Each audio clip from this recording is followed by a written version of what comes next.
guys, what's up? Karataku here, and I'm still a little bit sick, so my voice is kind of nasty to hear.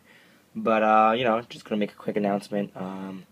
I started playing Precious Memories, and so if you wanna learn more about this game, or learn more about Wii Sports, Crusade, Wii Sports, Crusade, Precious Memories, other stuff. I'll be posting all that stuff in my other channel because I don't want to bother you guys if you don't want to see, girl games, or no, not girl games, card games with girls and whatnot. Card games that's not Vanguard, basically. So yeah, I'll be posting up a box opening. So if you want to see that, guys, just tell me.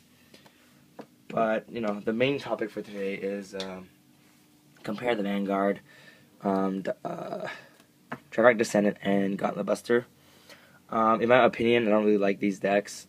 Not that they're not good, they're definitely really good decks, but they just don't really make me feel at home. And, they're just not too fun to play. Same goes with Liberators. I don't know, I just don't like these limit break decks. They're just not as appealing to me as most people. But I will still compare them because I did play with these decks, and yeah. Alright, so first up we'll be talking about Dragonic Descendant. For those of you who don't know his effect, it's limit break 4, counterblast 1, discard 3 Eradicator names, and when this card's attacked, it doesn't hit, you can pay the cost and you can stand this unit up, and it gets plus one crit. So basically, when you use this effect, you only get one card from your twin drive that turn. So it's definitely not as good as the end. Yeah, it's definitely not as good as the end. A lot of people have been saying that this card is better than the end, and I definitely do not agree. I'll talk about that later, though.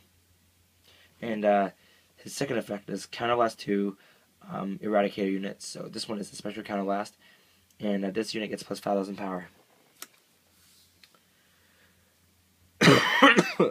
And he has the Lord skill, so he's because he's 11k. Next, we'll be talking about Gauntlet Buster Dragon. Gauntlet Buster Dragon. Limerick 4, when you retire one of your opponent's rear guards, this card gets plus 3k and 1 crit. So, yeah. His second skill is Counterblast 2 Eradicators. Your opponent chooses one of the rear guards, and they retire it. So, one thing I don't like about this card is that your opponent gets to choose what they retire, so that is not as good as stuff that lets you retire stuff on your own will. But you can retire if you did retire your opponent's all your opponent's front rows, they'll be forced to retire a booster or something. So, yeah. Alright. So let's compare them.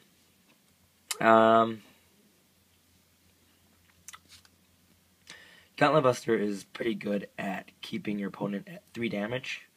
It's not as good as Jewel Knights or Dayusha, but this card does have more explosive power when you're combining it with let's let me find it. When you're combining it with Vowing Sword Dragon, because when you ride, you do retire a card, and that means you automatically activate his effect. So when you ride this, you kill something in front, and his effect activates.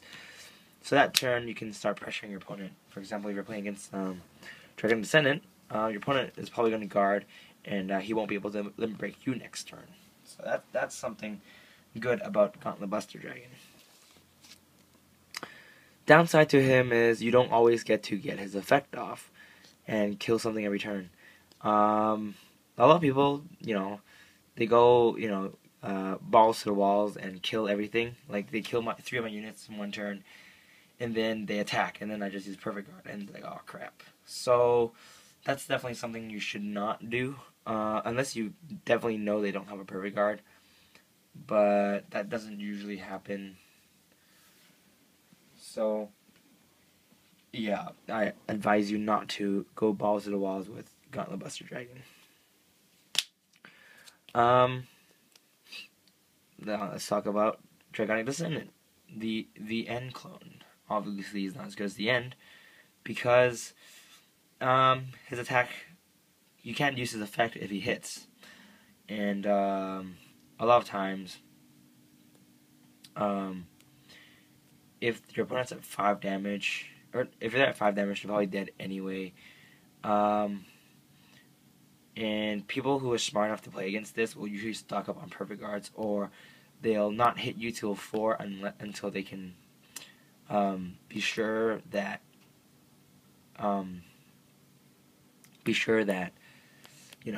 they can prepare for your final turn move. I've been talking to a lot of people, and they don't like to run Bounding Sword Dragon. Not a lot of people, like some people. But I don't agree with them because one of the good things that you do by riding onto Final Sword Dragon is you can attack with him without boost in the first turn, in the first attack. And they're either going to Perfect Guard you, not guard you, or they're just gonna, use a 20k guard. So either way, it's still to your advantage. While as if you, straight up just ride him over grade 2, he'll be at 11k. Even if you use his counterblast skill, he'll still only be at 16k. So your opponent can either 15k guard you, or perfect guard you.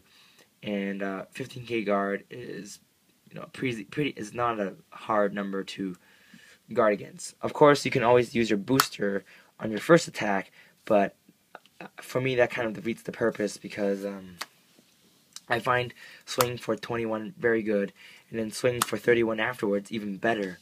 So that's how I play this deck, and it's it's almost 100% kill. It's almost sure kill unless they have 3 perfect guards. But if they have 3 perfect guards, then that's just too bad for you. So yeah, definitely you have to definitely use this with Bounding Sword Dragon because you ride this, you swing for 21, stand up, swing for 31 if you have the booster.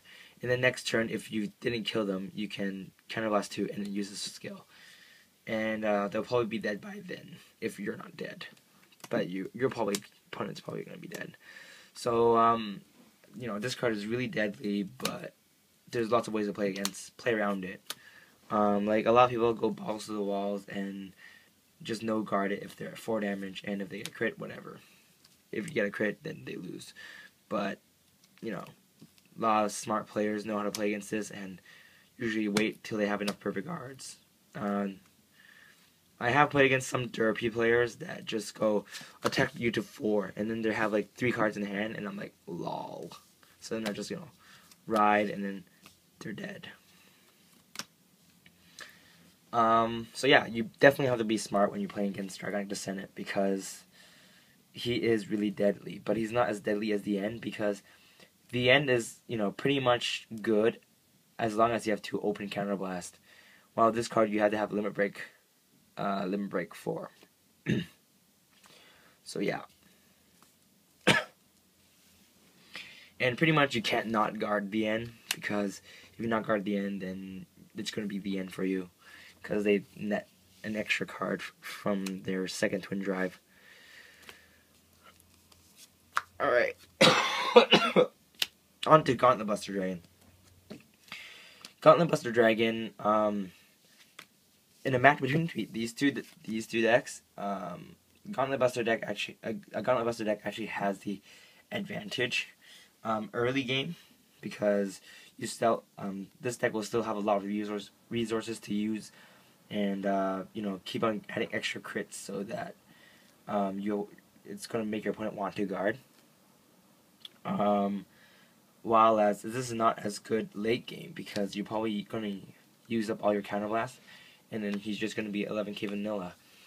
While and then after you attack him till 4 he's at 3 damage, he'll hit that 3rd damage, and then he can start